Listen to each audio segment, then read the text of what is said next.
Welcome to the Intersecting Us podcast, where math and life intersect. In today's podcast, Dave and Brian consider how math is like leaving this world and entering into a Narnia-type world. Well, welcome. In this podcast today here on Intersecting Us, we are looking at still the way we got started, why Intersecting Us is important to us, and why Intersecting Us hopefully will be important to you also. One of the things that this entity is going to try to do is get people connected, because we kind of live in an unconnected society, and that's become more and more acute as different things have happened, especially in the last couple of years that we're all aware of, with COVID causing us to kind of have some trouble connecting. Dave, we had talked about that before, but maybe you could just start off a little bit about how maybe COVID and the way that made people not intersect as much maybe had something to do with your idea of getting something like Intersecting Us started. Yeah. Well, hello, everybody. It's good to be here. It's a privilege and an honor. And that's one of the things that has been on my mind and on my heart is I see people being disconnected from other people during this time that we've had with COVID. And now COVID is kind of like, I wouldn't say gone, but under control, perhaps is the best way of putting it. But the effects of COVID still remain in that there's a lot of disjointedness in our lives. And I don't think it's healthy. And I don't think it's the way life is supposed to be lived, is to be so disjointed. And so I see a lot of things coming together in the world of math that inspire me, that bring me closer to life and then to people. And so what I want to do is I kind of want to share some of these thoughts that have inspired me, and perhaps, they may inspire you, because so often we see dots out there in our lives that are sometimes jarring. And I think of something like discipline. If you try to discipline yourself to do something, perhaps you're going to want to live a healthier life. This is just an example. And so every day you're going to maybe eat more vegetables. Well, that can be kind of jarring if you're not used to eating vegetables.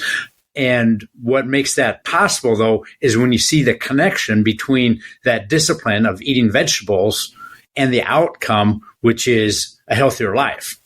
What's missing often is the connection between the jarring part, the discipline, and then the reward, which is a healthier life.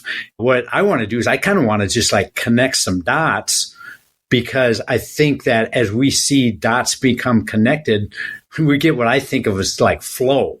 And life just works great when it flows, when those dots are connected.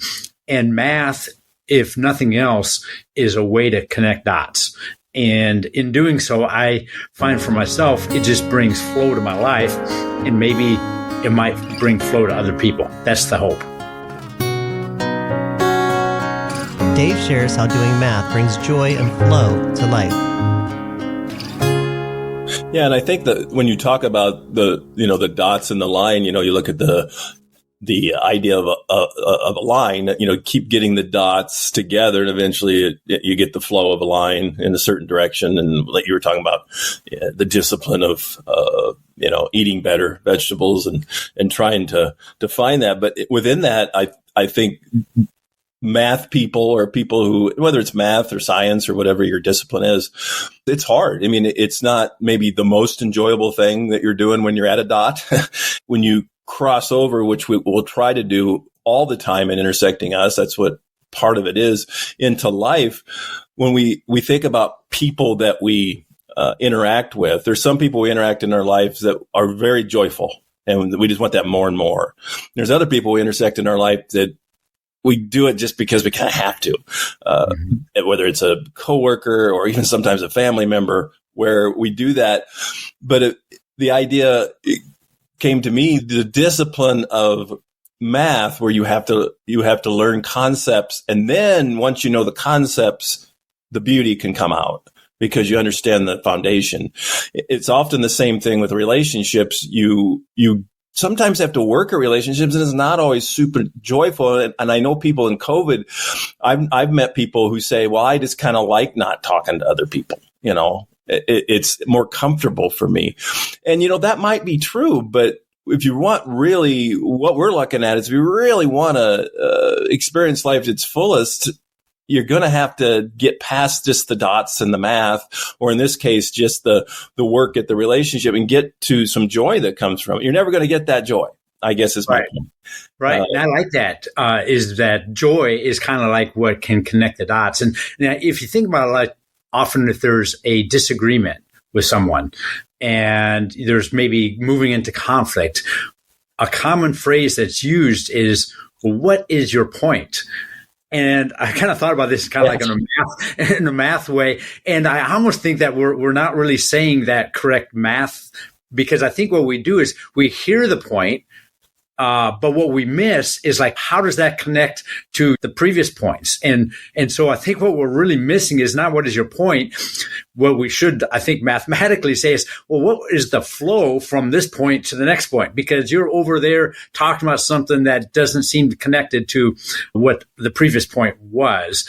And I'm wondering is, rather than saying, well, what is your point, is I think what we're trying to do is get the flow. So that's where math comes in, and it provides flow. I'm of the opinion that math is part art and part science. And you may have your different perspectives on that. But another way I look at it, instead of art and science, is I think of it as a real world and abstract world. And so often we just think of math as the real world, and maybe we can say it's an abstract world, but that abstract world often we think of as a dismissive concept, like, oh, this has nothing to do with the real world. That's just what math people do. We get this idea that they're not doing anything that connects to the real world. And I want to recast that thought, that think of this abstract world not as this useless world that does not connect to the real world, but it's a special world. It's a world not filled with utility, like how can I use this to help me today, but it's filled with wonder.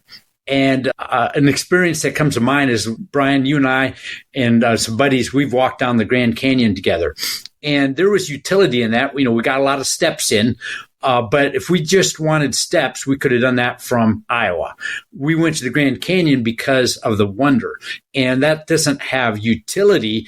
It has beauty. You can't describe it to someone unless you're there. And so when I think of math in that abstract world, to me, it's like walking through the Grand Canyon, and you have to put aside the utility of not just doing steps, but you have to take a look and see the beauty and the wonder that is there and appreciate it for what it is rather than what it can do for you. As we talk about math, I'm encouraging you to be thinking about it like you're going through the Grand Canyon, and not to just ask, well, what is this going to help me in my day-to-day living? But think of it as something that really is beautiful in and of itself.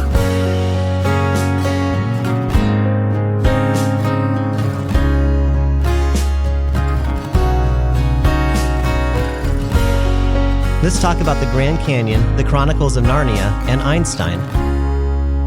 Yeah, and I think when you look at that, the word that comes to my mind is utility, which is good. Something should have one-to-one correspondence, but not always. And that's kind of what you're talking about. When we did that Grand Canyon, I do remember the reality of coming back up and getting cramps. And that was reality. That was really real. I don't know what all the math and the science was, but it was, the pain was involved. I remember that. But I do think you look at art and science, you're kind of thinking about, yes, there are times when the abstract can cross over into the real world, and that's good. You have a lot of math principles. I know if they go to the website, the Lazarus Maths stories there kind of help do that in different ways. What if I'm doing this abstract stuff? I'm in a math world trying to find meaning in it, but it may not cross over, but does that still have some joy and beauty in my life, even though it doesn't cross over? The thing that came to my mind was one of my favorite authors is C.S. Lewis, and he did the Chronicles of Narnia. And I don't know if the audience is familiar with those. It's essentially a bunch of kids, 4 of them at first, in what was World War II England, crossing over into another land. It's an allegory. They experience things that seem very real, and then that world had its own life. There was that wardrobe line, that's what they went through. That was the crossover point. But for the most part, there wasn't a lot of crossover. Something that happened in Narnia didn't necessarily happen and there was no one-to-one correspondence. I don't know if it's right brain, left brain, but, more of an analytical mind, but you might have some that have more of an art type mind. And you can think about that when you cross over into the abstract of math and start to get some beauty there. You might not go through the wardrobe, but you can still experience stuff that is joyful, fun, rewarding, and worth your time. Right. And the cool thing is we can look back on history, and that's what math people have been doing for a long, long time. But what has happened is that in this Narnia world, and I love that analogy of math, that the real world has figured out, hey, we've got this problem we can't figure out. And they find out that the solution to that actually exists in this Narnia world that had nothing to do with the real world, at least at the time that the math people were working with it. And one famous example is Einstein, when he was working with the theory of relativity. He was trying to get his theory to work. He had an idea from a physics perspective, what it wanted to be, but he couldn't get the math to work. And he kept working on it and working on it. But he was working on it in the world that he was familiar with, which is the geometry of Euclid. Mm-hmm. And that was the geometry that everyone thought, well, that's the real world. And then lo and behold, they found that what actually worked was the geometry of Riemann, which was created about 100 years ago by mathematician Bernard Riemann. And he was just in his own Narnia world, creating this geometry that no one really cared about because it just didn't seem to be connected to the real world. But math people cared a lot about it because it was consistent, it was beautiful, and they determined that it was every bit as accurate and correct as the Euclid geometry. It just had a different assumption. And it came as a surprise to Einstein was that this was the exact math that worked for his theory of relativity. And that then became recognized that, wait, this is actually what the real world is like, is that the real world is not Euclidean geometry. It's this geometry that Riemann has where things are curved and not straight. And so that's kind of the cool thing is that there is utility in it, but don't think about it like, okay, it's only good if it brings utility. And that's where the mistake lies, is that if it never turns into utility, it's not productive, it's not useful, but it does turn into utility. Just don't think of that as your measuring stick as to whether it's valuable or not. And so I just kind of wanted you to rethink about what math is. We think of it as a subject, and yet we love going to movies that stretch our imagination, that are, science fiction, takes something that just seems crazy and we can see it on the screen. And in many sense, that's what math is. And in my mind, math is where the impossible becomes possible. And I must suspend judgment when I go into this world as what is true, because I may think I have an idea what is true, but in the math world, there is logic that will dictate what is true. And there are many, many surprises to that logic that go against what my intuition is and what your intuition is. And in doing so, what we find is that the things that appear not connected all of a sudden become connected. And to me, that's just a beautiful thing. Well, it is, because you have the idea where what we do is not just like a machine where, it just cranks out stuff because it's something we know we can use and we know why we're using it. There's a depth there that we probe when you're looking at the mind, and math helps us do that. But it is neat the way you put that. You get into this new world. I've been reading some about quantum mechanics and quantum physics is just hard because they're still trying to figure out what the rules are. And last I read, there's maybe 10 different hypotheses out there of what the rules are. So it kind of reminds me of when you talk about Einstein, when he got out of the Euclidean, and that's what got him going. Obviously, we found some really good utility out of that, but I don't know if he went back in time and found when he was doing that, was that why he was doing it, or was he just having some fun? I don't know. It'd be interesting to find out. Yeah. Right. Yeah. And, I'm not a physics person at all, not even close. I don't want to pretend like I am, but I read about it like you do, Brian. And I actually have been reading some things about it lately. One of the things that I've heard talks about that Einstein's theory of relativity does not play well with quantum. And so in a very simplistic model, Einstein's theory works really good in the big cosmic world, and then quantum works really well in the small world. And the great challenge of physics right now is they want to unify those two worlds because they want to connect those two dots. And that's exactly what math does, back to connecting dots. And so physicists have this desire for one unified theory because they believe at their cores that there is symmetry, that there's beauty, there's these laws of nature that have been given to us, and it just doesn't seem right that there would be two laws. I don't know how current this is. This is something that was put out maybe 10 years ago, but they talked about the Big Bang. In the first milliseconds in the quantum part, Einstein's theory does not work. And so they said that Einstein's theory kind of like takes over after the first few fractions of a second, and then it works. Now, who knows what's true, what's not true, but that's kind of what physicists are thinking about. And to me, what they're trying to do is they're trying to connect dots. And how this world is actually created in a physical world, we don't know. But I'm just going to stay in my math world. That's where I belong. But it does kind of open the idea of our eternity series. And we think about what is eternity. So that became a thing for us when we decided to get together. Intersecting infinity and eternity.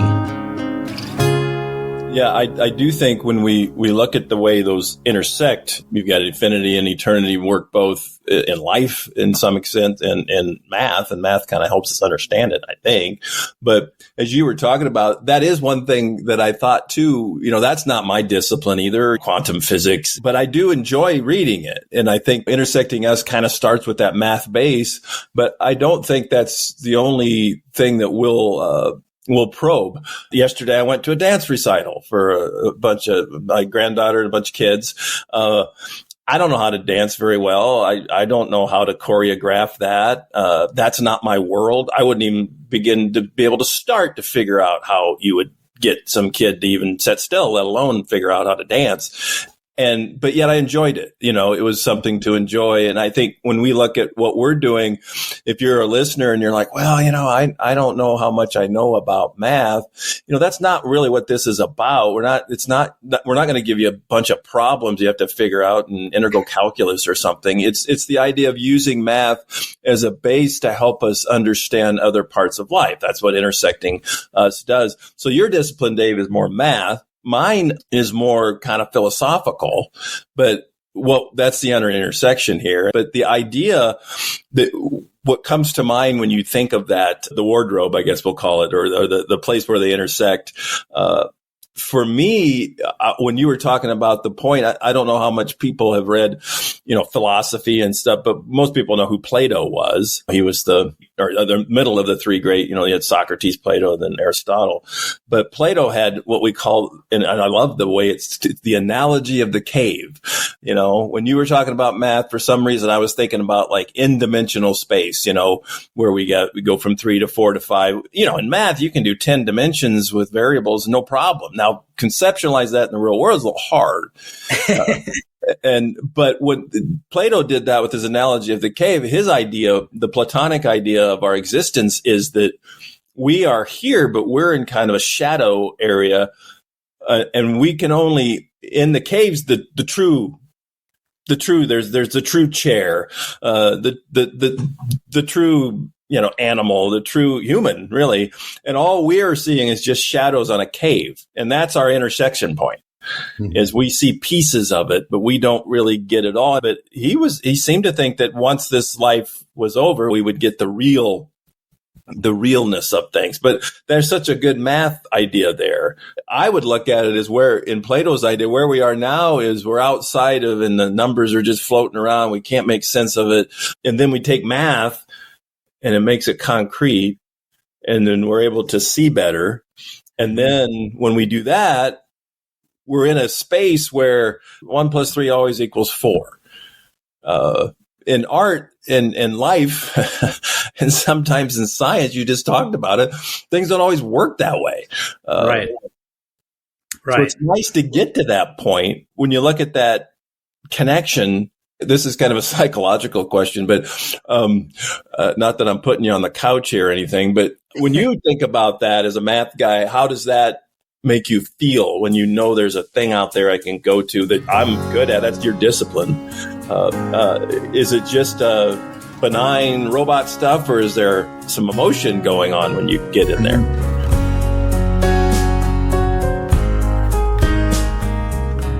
Dave enjoys the human side of math and shares an odd story. It's really difficult to put in words that when I go and do math, I really do feel like I'm going into a Narnia world where things just surprise me. And I see things that are, let's just limit ourselves to 3 dimensions, the world we live in. And so you may see things in 3 dimensions, but then you throw in time in there. And in Einstein's world, that's the world we live in. We live in 4 dimension, where the 4th dimension is time. And that time part brings back the history of all the people that have done math in the past. And so as I think about math, I also think about what has occurred in the past time, and I marvel at how it's all developed over time. And so I get this human element where there's real people doing math, the Euclids and the Archimedes and the Newtons and the Eulers, and they have lived in time and they've lived in this 3-dimensional space. And I can go back and I can hear their stories and see how they've put this puzzle together. There was a time when 0 was not a number, but math people wrestled with that a long time, and they finally determined that 0 was a number. Well, that's a story in time in part of the dimension, and how all that came together is fascinating. It's a well-hidden mystery that's kept out of the math world, but there's really interesting stories. So I'm going to throw a little puzzle at you where there's probably some people that want something really concrete to say, well, what is all this connection? And talk about odd numbers. So we know the odd numbers, 1, 3, 5, 7, 9, goes on and on. So I guess we're talking about the odd positive numbers. When we think about odd numbers, we think of them, well, they're not even, but they're integers. So that's pretty straightforward. But if I was to say that the odd numbers are intimately connected with squares, now that would seem a little bit odd. Odd. Yeah, odd. It's like, wait, so we're talking about discrete points. Like, help me connect the dots here, because I don't see that at all. I see odd numbers as something that I can see 1 cat, I can see 3 mice, but then how in the world would that connect to a square? And I don't see that right now at all. It's not intuitive. So I'm okay. Kind of waiting to see how you're going to do this. Okay, so this is how those two get connected. And it's not like some magician. So if I start with 1 and then I add the next odd number to it, 3, that equals 4. And what is the square root of 4? 2. 2. Okay, so 4 is a perfect square. Let's add the next odd number, 5, and that equals 9. What's the square root of 9? 3. And then add the next odd number, 7. And now we're at 16. And I'm starting to see this. Yeah. So the square root of 16 is 4. So we are adding odd numbers taking the square root and then producing the integers in order. In other words, when we add the odd numbers together, we always get a perfect square. Yeah, that's pretty cool. It's not just an even number, it's a perfect square. Yeah. So how does that work? That's like magical. And if you try to think about it simply from a number perspective, it might be, but then once you actually draw a picture, then the mystery is solved, because think about a single dot, like let's say home base, right, on a baseball field. And then we're going to add 3 dots. So we're going to add first base, second base, and third base. When we added those 3 dots, we created a square that's 2 by 2. Yes. And so that equals 4. So that's how we got the first pattern. Well, now when we're going to add 5, continue that idea of you have a 2 by 2 square. Well, now you want to add 2 dots above those 2 dots and 2 dots to the right of those 2 dots. That's 4. And then you add a dot as the diagonal. And now what you've created is a 3 by 3 matrix. The total number of dots was originally you started with 4, and then you added 2 on the top, you added 2 to the right, and then you added a dot in the diagonal. That is 5. And now you've got a 3 by 3 matrix, and that is 9. And of course, the square root of 9 is 3. The pattern is then when you go from 3 to 4, well, then you add 3 dots above those 3, you add 3 dots to the right of those 3, and then you add 3 on the diagonal, and that's always going to be the 3 plus 3, and then the 1 more, it's going to be that odd number, and that's going to make a 4 by 4 matrix, which will be another perfect square of 16 dots. That is how odd numbers connect with squares.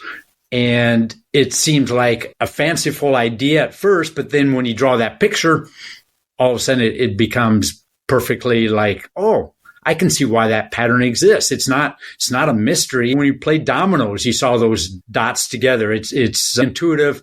It doesn't require a math genius to figure that out. You can go and continue to do that.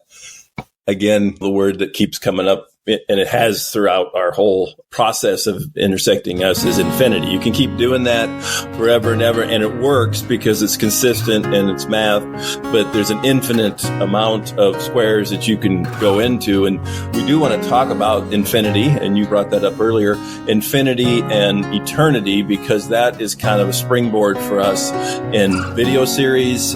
This has been the Intersecting Us podcast. To further engage with Intersecting Us, go to intersectingus.com.